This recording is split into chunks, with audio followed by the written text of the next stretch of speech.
can see you. There's 3 of you. I thought I recognised that voice. It's Lord Ashfordley's sister. What if she's dead? She's not dead, she's just paralytic. Come on, somebody will find her. Yeah, well, what if they don't? They will. Come on. Get over. She's coming round. You're gonna be all right. She fell over all by herself. Think you'll find she got something to do with Ashfordley Hall? Ashfordley Hall? Yeah. Tell me the thoughts that surround you. I want to look inside your head, yes I do. Yes. I just thought I'd look in and see how you were feeling this morning. Oh, yes. Oh, I see. For a moment, I thought my wretched brother had hired some decent help. Ah, I should thank you for rescuing me. Oh, Claude Greengrass did that. Oh, well, I shall have to thank him. I don't want to pry. I'm sure you don't. But you were very drunk last night. You blacked out. Well, I'm sure we all have one too many from time to time. It was very good of you to call, but now you really must excuse me. Would you mind seeing yourself out?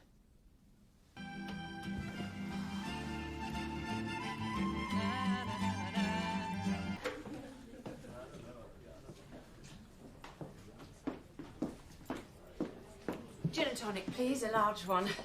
Ice and lemon? No lemon. I'm looking for a local chap. Does some odd jobs for my brother up at the hall. Lord Greengrass? I gather this is his local. Yeah, there he is.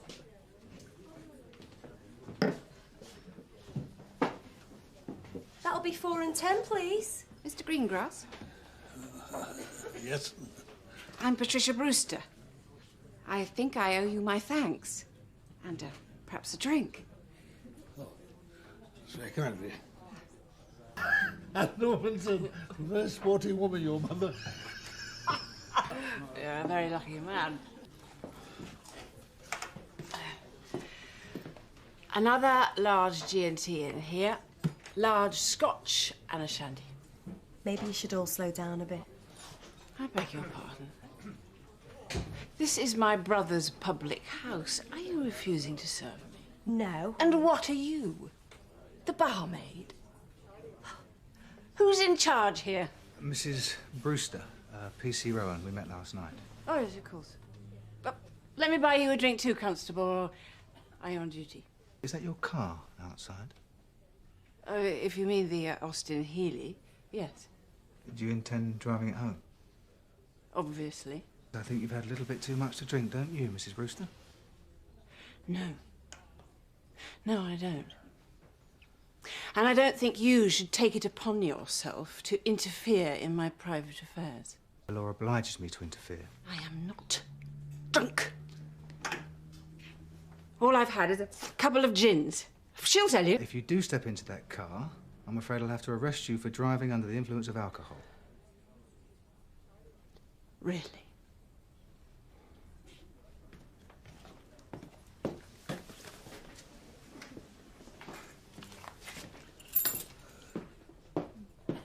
Listen, I've got an idea. Why don't you let Steve drive you home, Mrs. Brewster? You wouldn't want to go crashing that nice car of yours now, would you?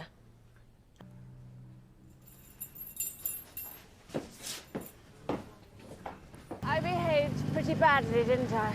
It's the one thing I'm really good at. Well, we all need a talent. I just can't stand being told what to do. But that Nick Rowan, he's not a bad bloke, you know. Policeman. I did only intend to have one, though. How did you end up behind the bar in the Aidensfield Arms? I'm avoiding the sheep. Are they after you, then? My dad farms sheep. He wants me to take over from him. You know, follow in his footsteps. You're not Harry Adams' son, are you? Yeah. You're a lot like him.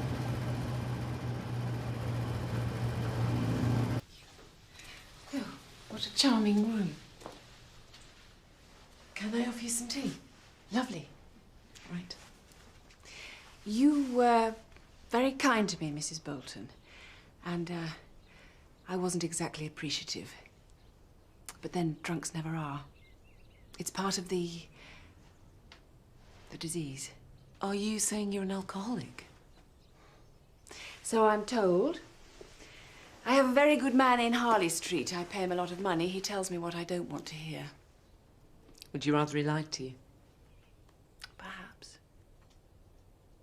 Actually, I was hoping you might be able to do me a small favour. My doctor gives me Valium, which really does help me get through, but I've run out. I thought perhaps you may know the local chemist. Perhaps you could get me some. I'd be quite prepared to pay. Joe, you remember Mrs. Brewster? Of course. Please, call me Patricia. I see you ride. That's what I must do. Get out in the fresh air. My brother's got a stable full of horses, but I hate riding alone. I don't suppose you'd care to join me. You'd be doing me the most enormous favour. G&T, Steve, just a small one. Oh, I'm sorry.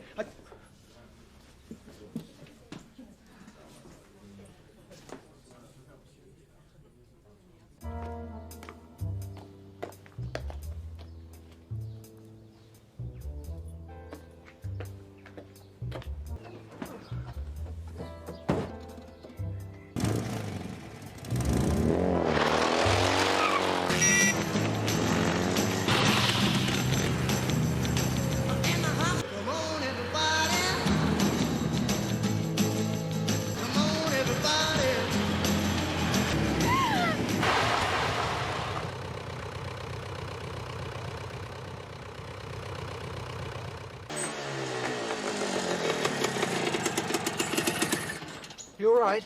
You have no right to chase me! You nearly ran me off the road back there. Nonsense! Have you been drinking? That is none of your business. If you wouldn't mind stepping out of the car, please, Mrs. Brewster. What if I do mind? Please, Mrs. Brewster. I am warning you, you won't get away with this. I shall complain to the Chief Constable.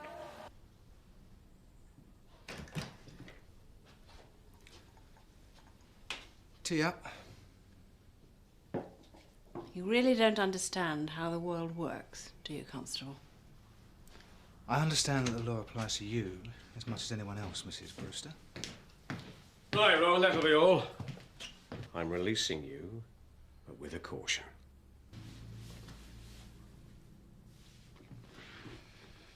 This is brilliant. I should have thought of this before.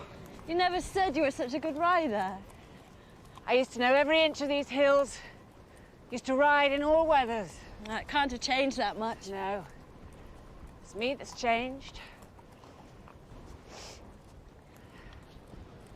Lovely day.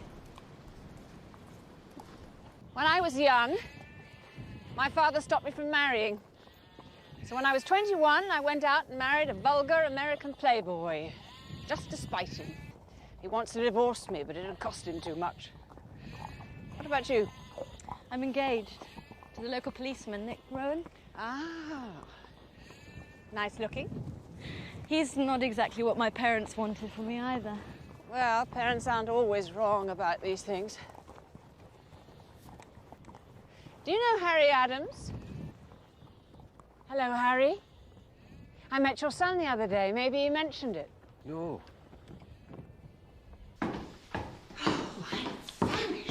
Thought you'd buck up once you got some fresh air.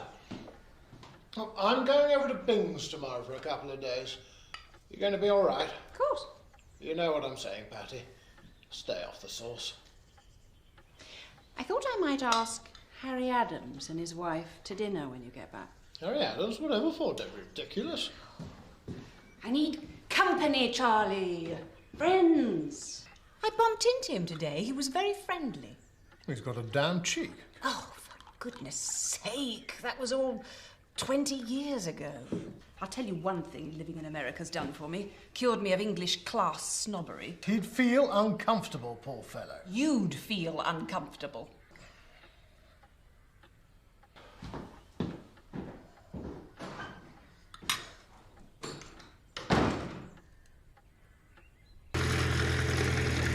Hope you don't mind me trespassing. Sorry I was so tongue-tied this morning. Thought I'd seen a ghost. Surely I didn't look that bad. Never thought you'd come back to Yorkshire. Neither did I. Steve is the eldest. I've got two others, Anna and Philip. You? Kids? No. We were always travelling. The social whirl, you know. Max inherited a fortune, and he's determined to spend it or perish in the attempt. God, how I hated my father. All his blue-blooded pride and pomposity. He just wanted me to do what I was told. I was, speaking about you to my brother. We're having a few people over for drinks tomorrow evening. He wondered if you'd care to join us. Very kind. Oh, Harry, times have changed, surely. Not so much round here. It was just a thought. You know, Patricia, if you were ever in any trouble or you needed out. Come on, old thing, you'll be all right. Don't fuss, Charlie. I'm not a child.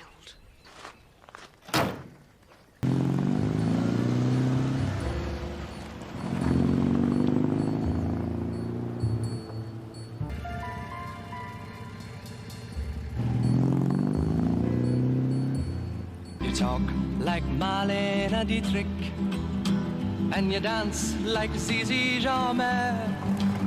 Your clothes are all made by Balmain, and there's diamonds and pearls in your hair. Yes, there are. The apartment off the boulevard Saint-Michel, where you keep your rolling. Max sent you, didn't he? You're working for Max. Sorry? I won't be intimidated, you know. He's put private detectives on me before, but I can make life very uncomfortable for you. Very uncomfortable indeed. Are you saying your husband is in the habit of having you followed? Yes. And I've seen this fellow before when I was out riding. And then today he was watching the house. Why, I saw the binoculars round his neck. When I confronted him, he was pretending to repair his bicycle. I think I've seen him in the Aidensfield Arms, too. Could be just a coincidence. Oh, so now I'm paranoid too, am I?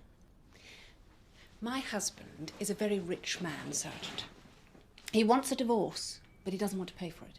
So he's hoping to portray me as the guilty party. I may be a lot of things, but I'm not that. We'll certainly look into it. And Thank you, Sergeant.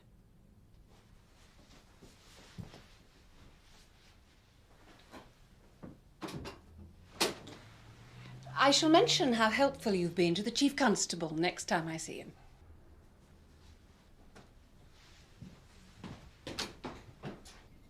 Harry, it's me, Patricia. You said if I was in trouble, if I needed anything. Come in. I'm afraid we started without you. You're right. I am now. Charlie's gone shooting, so I thought I'd take the opportunity of inviting a few old friends. I don't understand. When you phoned me this morning, you said someone was following you. Oh, they are. Now, what you need is a glass of champagne.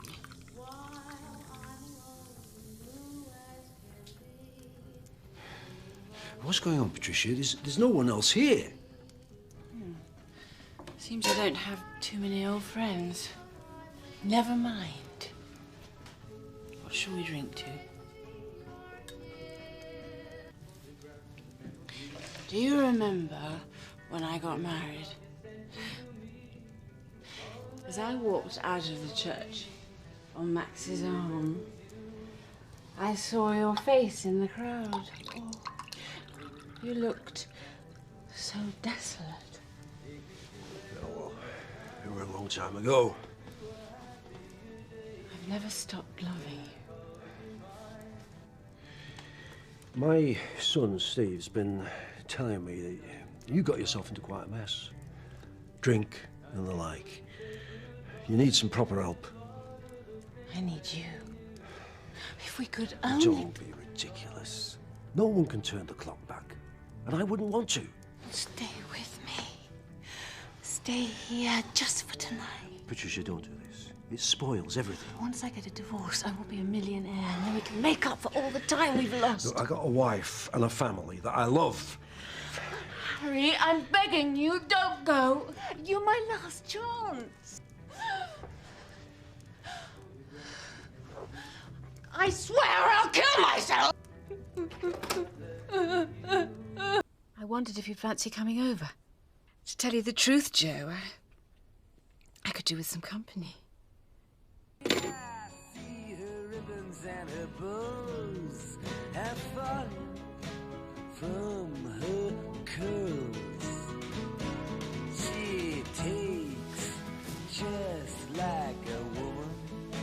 Yes, she does. She makes love just like a woman. Yes, she does, and she aches just like a woman. A little girl.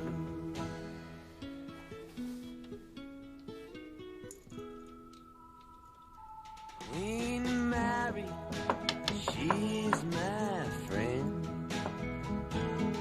Yes, I believe I'll go see her again. Nobody has to guess that baby can't be blessed till she finally sees that she's like all the rest, with her fog, her amphetamine, and her pearls.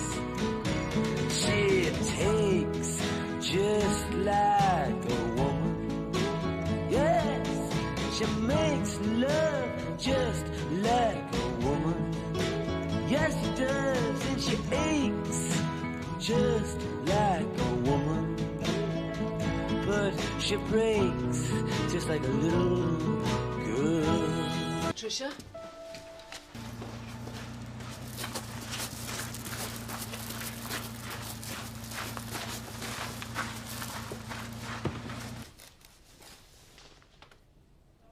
Flowers. How quaint. You don't smoke, do you? I'd sell my soul for a cigarette. I don't want your pity. Or your guilt. I never expected Harry to come back, you know. He was worried about you. Oh, I can't think why. I mean nothing to him anymore. Take a tip from me, Joe. You're only young ones. Be selfish and enjoy it. And don't let anyone tell you what to do. Glad to be back. I'm not sure. I'll let you know. Listen, you'll find that my brother can be a bit of an old bore, but Darling. Don't worry. Old bores are my speciality. God. I wish I'd met you 20 years ago.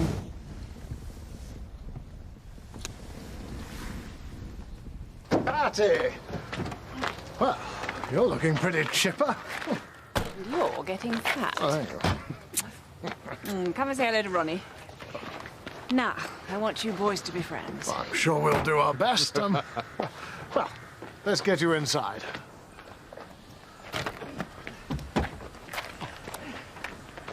Looks like you need a coffee. Well, I've given my consent, for what it's worth.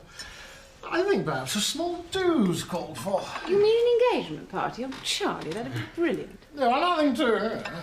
A dinner party, that'd be best. Just a dozen or so guests. Friends and neighbours, don't want to have to put anyone up. I'm not sure who I know around here. Or who'd want to come, anyway. Nonsense. There's dozens of people. There's the Bings and Pym, and I suppose we'd have to have the Hepworths as well. Who on earth are the Hepworths? I don't even know them. She goes about decked out like a Christmas tree. In that case, we should definitely invite them. Maggie. Patricia. You'll have to excuse the mess. Thank you for agreeing to see me. Better come in.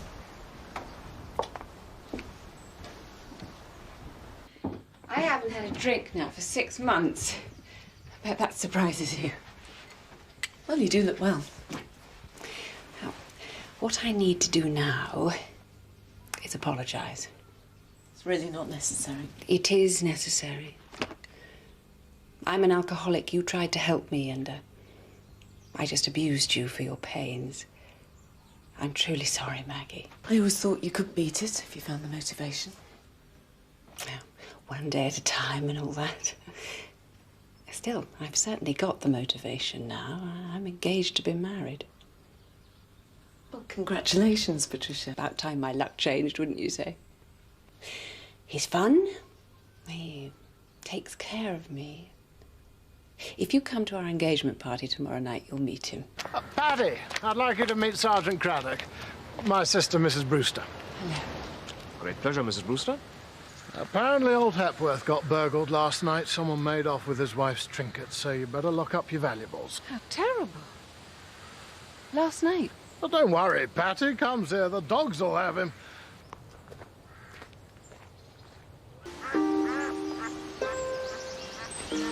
You're very quiet this evening. I really love you, you know.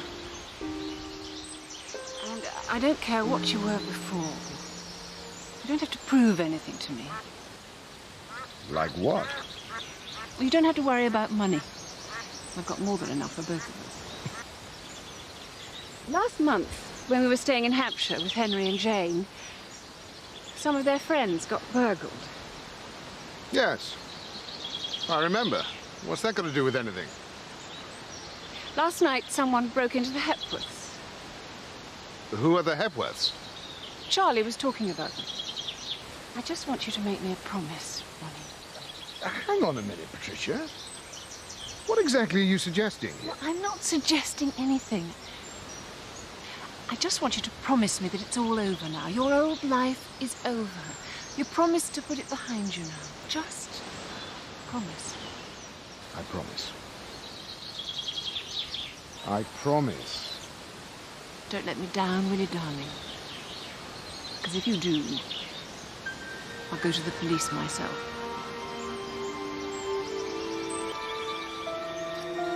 Can I ask you something in complete confidence? Yes, of course. Ronnie flew Spitfires during the war. He doesn't like to talk about it, but he had a pretty hairy time and was lucky to survive. After the war, he found it hard to settle. Got into some rather bad company. You mean criminals? Maggie, I know in my heart he's a good man. And he's made me a promise to put the past behind him. Do you think it's possible for someone to change? Oh, Patricia. You see, I really do love him. Maggie. Patricia, this is my husband, Neil. Congratulations. Thank you. Ronnie should be down in a minute. He's running a bit late. He had some important business. Are you all right? Oh, I could do with a drink myself, I can tell you. Has something happened? The police came to see my brother. They seem to be connecting Ronnie with the robbery that took place at the Hepworths. Could he have done something like that? Oh, I don't know. Perhaps if I just had one glass of champagne, I'd feel better. No, you wouldn't. It's not fair, you know. The first man for years I've really cared about. We went to see some friends down in Hampshire recently. A similar thing happened. Neighbours of theirs had jewellery stolen. I know it's probably just a coincidence. Well, yes, it probably is. You must promise me not to tell anyone about this. I'm relying on you. But Patricia, You're the only person around here I can talk to. Well, there's Ronnie now. I'll just... Lovely meeting you, Patricia. Thank you. That's the point. Where is Ronnie? He was a bit tired. He went to bed. We had a bit of a party last night, Constable, so my fiancé's still asleep, but perhaps I can help you. I'm sure you can, Mrs. Brewster. Perhaps we can start by talking about coincidences. The robbery in Hampshire, the Hepworths, I'm afraid I don't. and now Sir Henry Bing's. His house was broken into last night. Last night? Where was Ronnie, Mrs. Brewster? He was here. With me. All night? Yes. Not that it's any business of yours. And I must say, I resent the insinuation that my fiancé is some kind of crook. What's he called, that sergeant of yours? Craddock. Well, I shall ask my brother to have a word with Sergeant Craddock. Now, if you wouldn't mind. Wilfred! Show the constable out.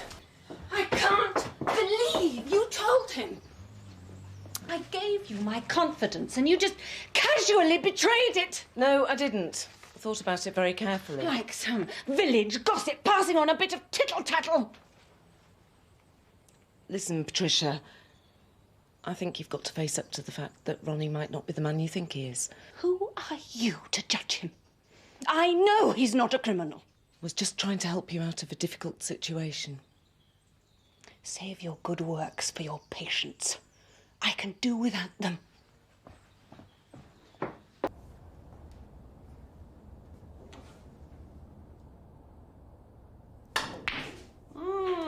You're pretty good. Hidden talents. Baby, I'm the original pool room hustler. The result of a misspent youth. Let's go to bed, shall we? Yeah, darling, you go on upstairs. I'm going to pop down to the village, get myself a pack of ciggies. I'll come with you. Well, I'm only going to the pub. I don't mind. I'll get my jacket. Oh, come on, Patricia! I feel as if I'm on a leash. You haven't let me out of your sight all day. Don't get upset, Ronnie, please. Well, then let me be, woman!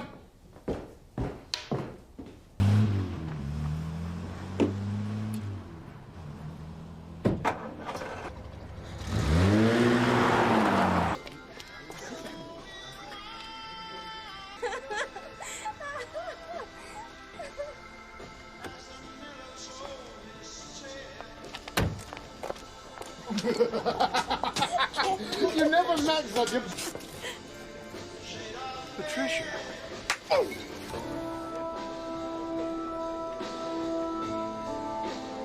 Hang on a minute. You want a statement, Constable? I'll make a statement. You think he's a criminal? Well, he's worse than that. Look, come back to my place. Come on, we'll get you home from there. It's all right, darling. It'll be all right. So, come on.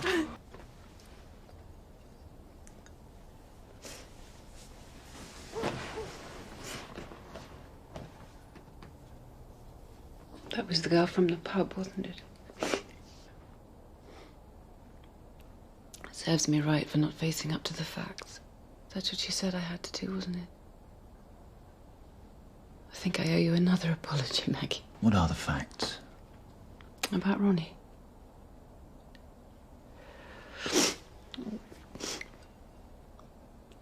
I was lying about the other night. He did go out. In fact, he has a habit of going off on his own at night. Do you know where he went? To commit a burglary. To chat up some girl in a pub. Your guess is as good as mine, really. Ronnie.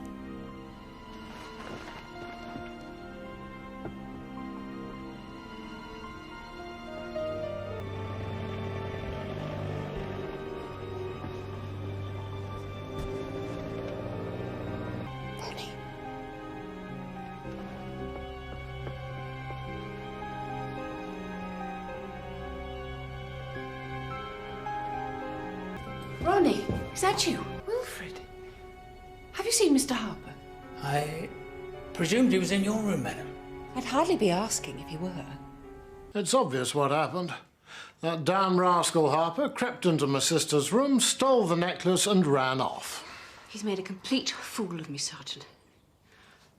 I'll see him behind bars if it's the last thing I do. I thought I heard Ronnie. It was nearly dawn. I went down, the van drove off, and Wilf came in. It's unlikely to have been Ronnie himself. It appears he spent the night in a drunken stupor in the pub. You mean he's got an accomplice? Where is Wilf? I'm not sure.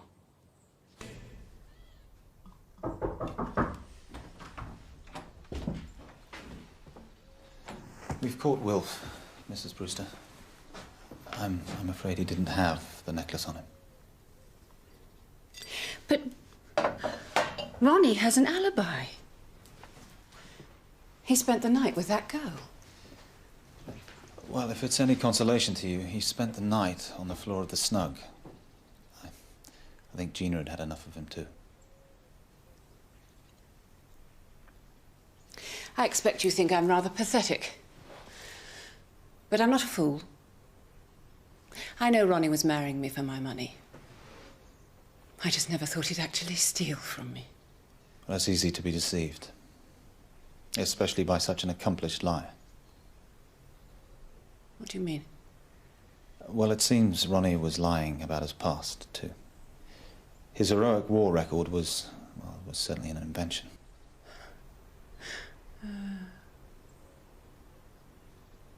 I suppose I've suspected that all along. I needed my knight in shining armour, though, so I didn't ask too many questions. Well, even if Wilf and Ronnie were working together, there must have been someone else. The person who drove off in the camper van. It was a camper van. I think so. One of those VW things.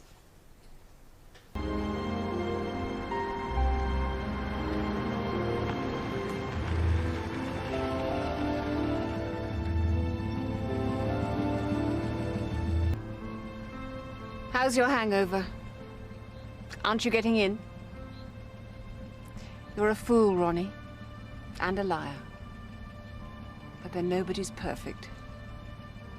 Least of all me.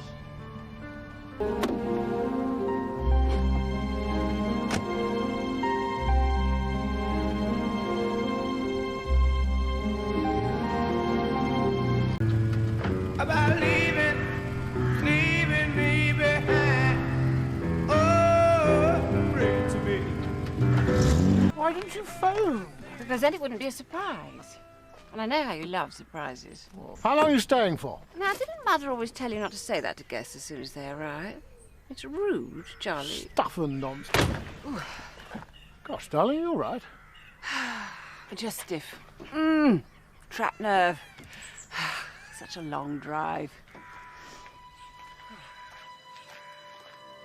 You do look all in. I've been driving half the night. But then you were coming, I'd never have given Mrs. Fenner the week off. Now, don't panic. I'll make you some coffee myself. Poor Charlie. You're sure you know how?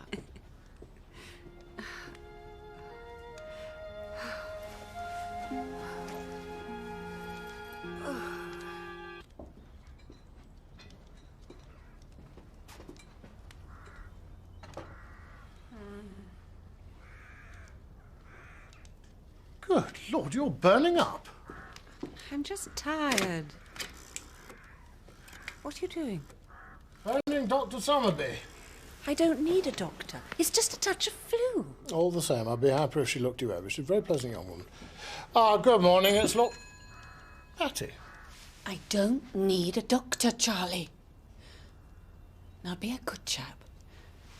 Pour me a nice cup of coffee.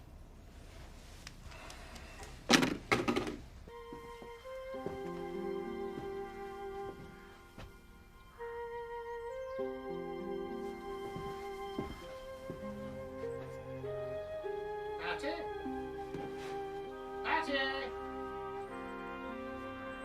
I'm in here.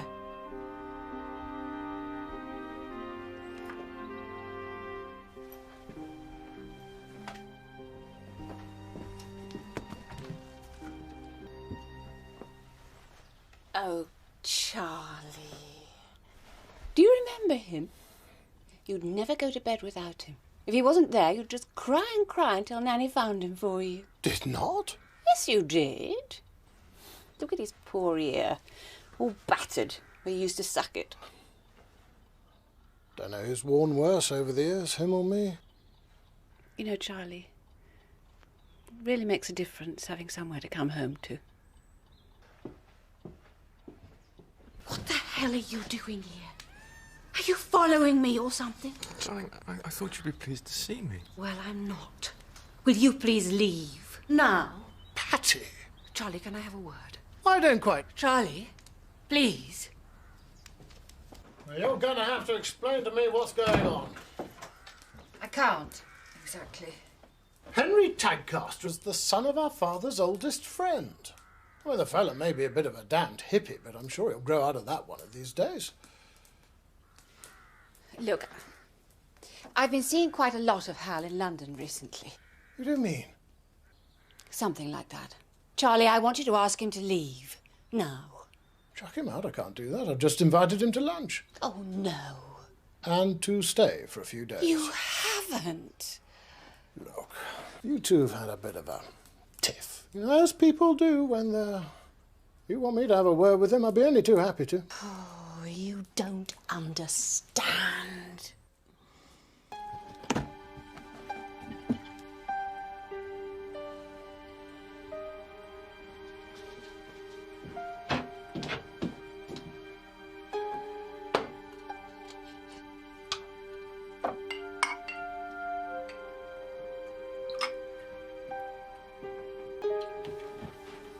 Naughty, naughty.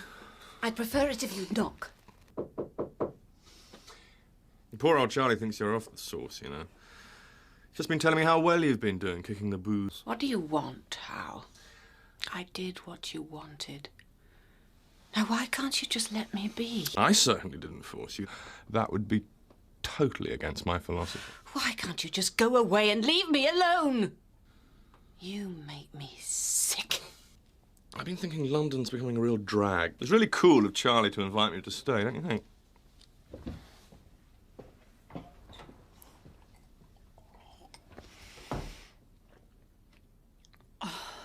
Can you tell me if the road up there goes by Home Farm?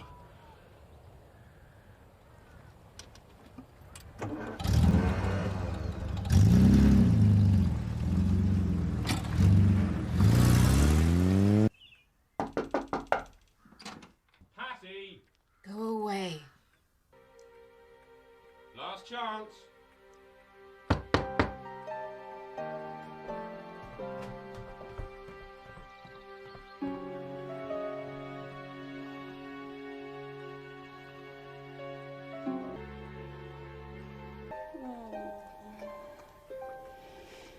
They didn't want us to be together.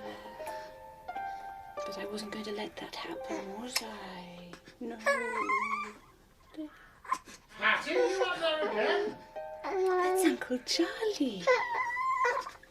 Oh, we don't want to let him in on our secret, do we?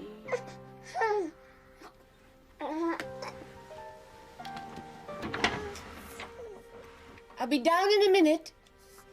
I'm going to snuggle you down up here.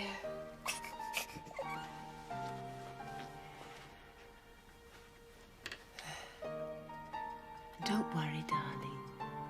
I'm going to leave a little nightlight on for you. And I'll be back.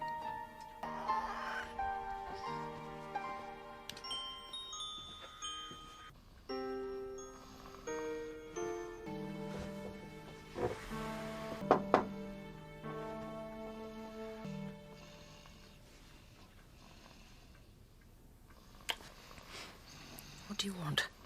She's pretty. It's a boy. You haven't been talking to anyone, have you? Why can't you just let me go? I'm not going to tell the police about your wretched business. How did I ever get involved with a madman like you? That didn't last, though. Oh, I hope the police do get you. And lock you up for a very long time. You are a despicable creature. I don't get abusive, darling. I don't go around stealing babies. Our good old Plod would most certainly lock them up for a very, very long time.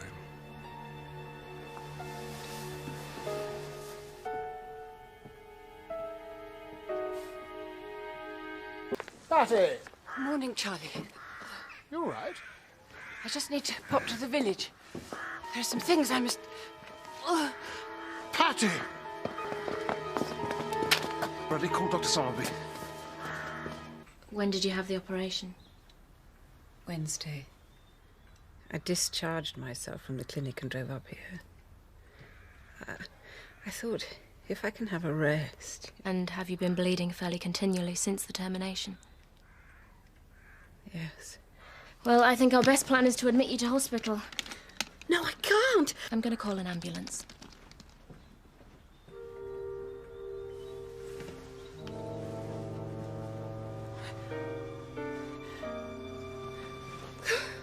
No, please don't take me to hospital. There's nothing to be scared of. You'll be fine, I promise you. What's wrong? She's going to be all right. Charlie! Girl, you're in Charlie! good hands. Constable Bradley was wondering if you felt up to having a talk with him. Why not? We're looking for a baby that's gone missing. It's a terrible thing to lose a child. I didn't want to have an abortion. But he made me. And I found out about the kind of man he was. I didn't want his child. I thought it was for the best. I was always planning to have a baby one day.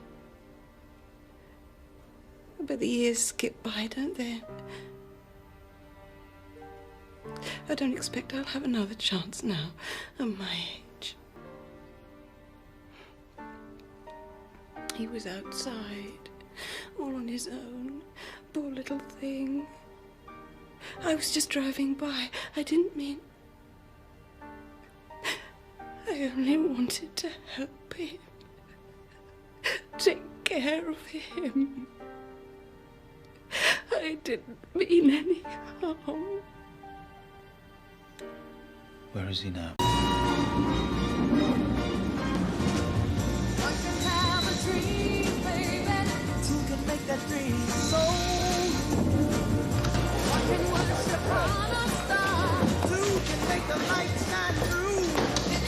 Mr. Starosta. No, please. Just mine. And this is my daughter, Hannah. How do you do?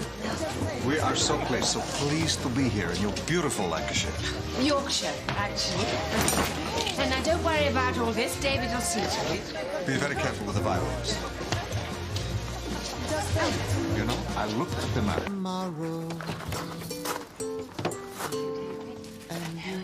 Hello, how are you? Hello again, Mrs. Kelly. Oh, you live in such splendor.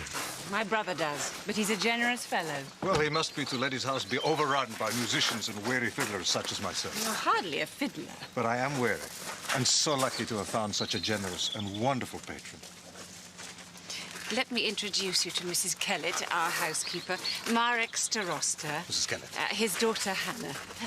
Right, follow me, everyone. I'm terribly sorry to bother you, Sergeant, but as you may know, we're running a music masterclass at the hall this coming week. We're fortunate enough to have Marek Starosta, the violinist, with us. I'm sure you've heard of him. The thing is, a piece of his luggage has gone missing. It must have happened between here and the station. He's dreadfully upset, so I was wondering... I know it's a bore, but it's one of his violins. My brother's always singing your praises. I'd be so grateful. I'm so sorry about this. The staff are normally very reliable. I'm sure it'll turn up. I know. Forgive me. We've been touring for weeks. I'm just so tired. This is PC Crane. Ah, come in, Constable. I had it when I got off the train. It can only have happened somewhere between here and the station. This is my Leidenberg. My father gave it to me. It's the only thing of his I have left. There's some grubby little dealer. He offered me, I think, $500,000. I told him to get lost. Thank you. Won't you join me? I don't drink. I wish I didn't. I'm so embarrassed about all this. I'm sure the police will find it. Mrs. Kellett has every confidence in the staff. David's a simple lad. He may have done something stupid, but he'd have no notion that a violin could be worth so much money. Indeed, I didn't myself. I'm sure you're right. When Hannah and I left Warsaw, we had nothing but the clothes on our backs.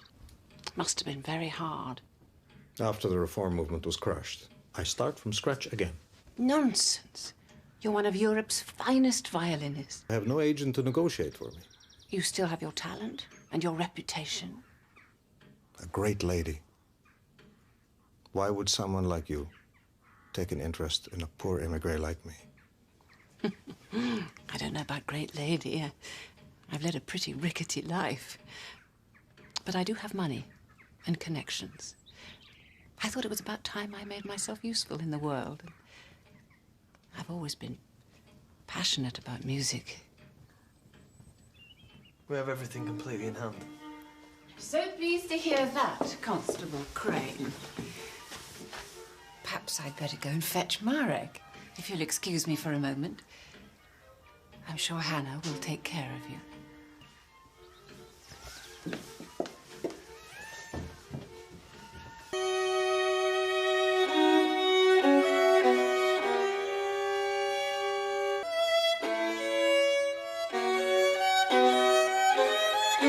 I take some aspirin, I go to bed. I cannot cope with all this female... I'm sorry, Dr. Merrick. I'm sure he doesn't mean to be rude. He's ill and he needs to see a specialist. What do you think's wrong with him?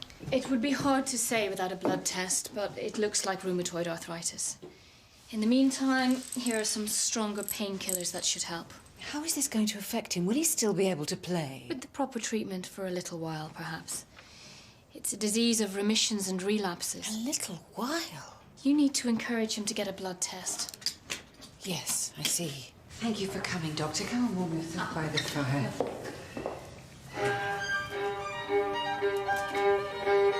The pain is practically gone. I'm glad they've brought you some relief. I am sorry if my manner last night gave offense, Doctor. Not at all. Marek, there still might be an underlying problem. A blood test would be sensible.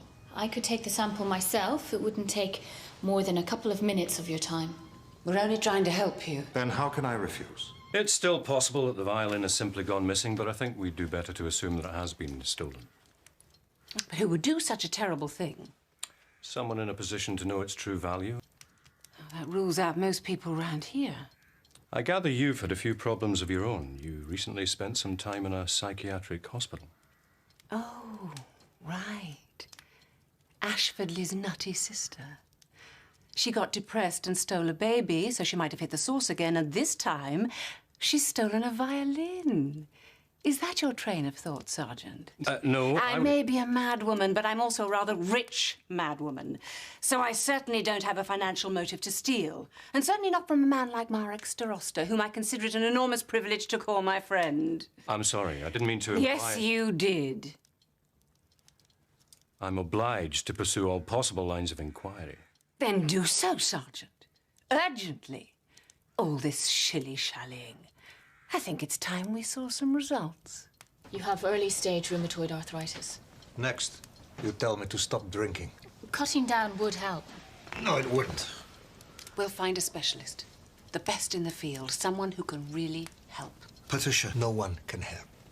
In fact, I thank you for all your efforts, Doctor, but I knew already what is wrong. Yes, I did wonder about that. With proper medication... As soon as this gets out, I'm finished. This is a form of cortisone. It'll help temporarily.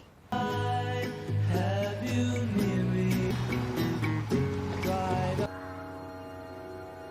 detailed description of the instrument has been circulated to specialist dealers and auction houses. I've spoken to colleagues at the Met, and their speculation is that Mr. Starosta has been targeted by a very professional thief. Are you saying nothing can be done? The likelihood is that the violin's in London by now, but with any luck it may surface in the hands of a known dealer. I suppose I should be glad I'm off the hook. Poor Marek. Still, the loss is not as tragic as it would have been. He's been unwell.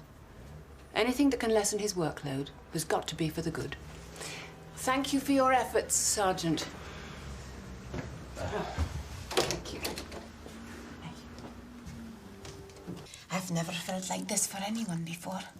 Oh, Hannah, you hardly know Steve. I'm never likely to have the time to get to know him or anyone else, though, am I? Let me stay here with you, please. Oh, it would break your father's heart if he heard you say that. Good. You don't mean that. He has such plans for you. But he never consults me about them. Don't I? What if I don't want to play the violin? Don't you? I sold the Ladenburg for you. You mean it wasn't stolen?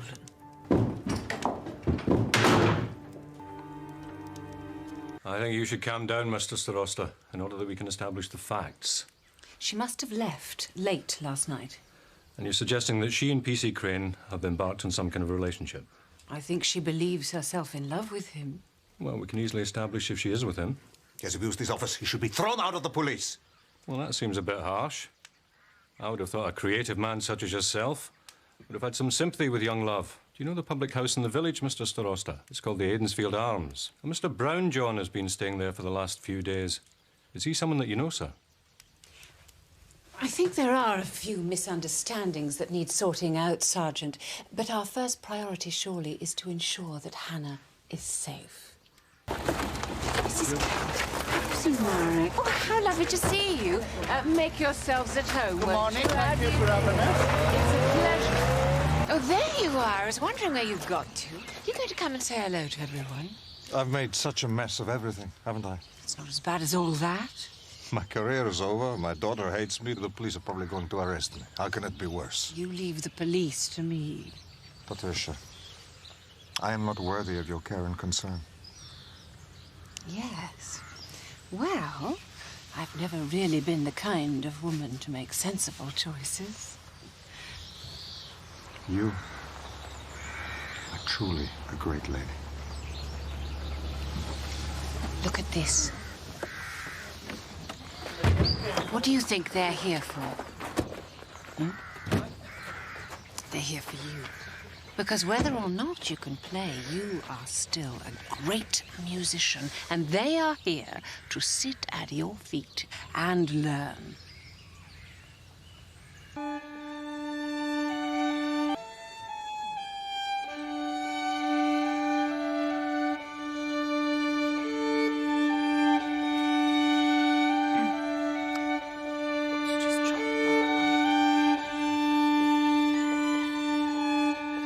I've probably messed up more relationships than most people. And I'll tell you one thing. Love is not enough. I've never wanted to stop playing the music. Then are you going to give up being a policeman and travel with her?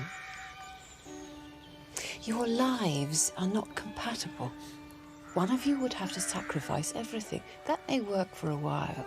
But in the end, after some silly domestic tiff, she's going to look at you and wish she was a famous violinist, not a policeman's wife. And that's going to make you both very miserable.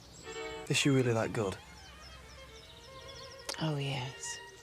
It was found in the possession of a couple of petty thieves. How they came by it is not entirely clear. I can't tell you how grateful we are, Sergeant. Perhaps Mr. Starosta should learn to take better care of it. Patricia will be in charge of all of that now. She's organizing an American lecture tour. I will be giving master classes